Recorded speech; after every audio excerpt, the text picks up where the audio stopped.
What should be done if there are buzzing noise from the hearing aid? There are 3 ways to solve the problem.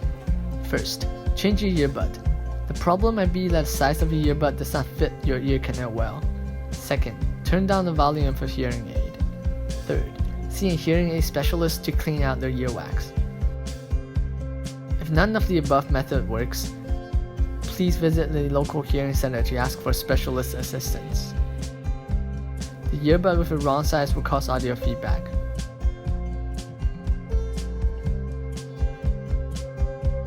However, the earbud with the right size can effectively prevent feedback.